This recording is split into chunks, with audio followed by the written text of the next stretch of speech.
sina imani na wewe, sina imani hata nikikupa moyo wangu, sina imani, najua utauchezea, sina imani.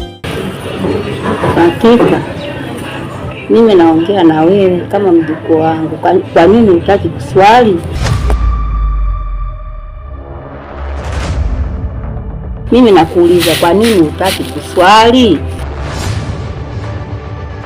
Ukifa atakuzika nani usiposwali?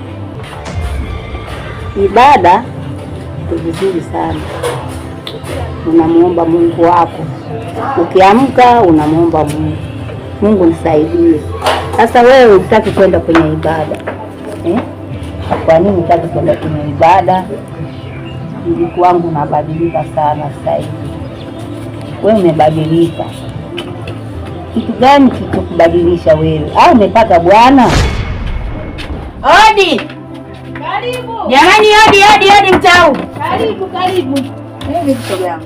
Salama. Habari za vipi? Safi. Kwema. Salama kabisa. Shoga yangu muda vikundi sasa hizi kikoba wewe umejiachia umekaa ngee shoga yangu. Kikoba wewe. Shoga yangu, kumbe shoga yangu hujafunga.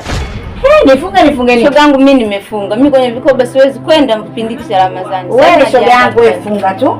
Hapo kwenye vikoba hata kama tunaenda mwenzangu umevaa hivi jamani. Au ngoja mwezi wote wa Ramadhani. Dada sio shida zangu. Shoga yangu kuvaa nguo si kuvaa kwa pazi. Wewe unakuhusu nini? Jamani bibi, kwa hiyo umeniita kutoka huko mpaka huko je kuniambia hiyo?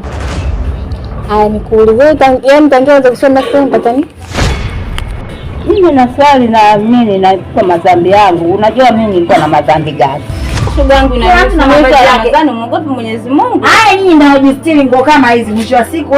Mnafanya kama tunawafanya sisi. Si niache tuna mavazi. Kwa kipindi hiki cha Ramadhani. Kwa kipindi hichi wapi bibi? Wewe umevaa hivyo wanaume njia yote tunasema mpaka kundiscuss star.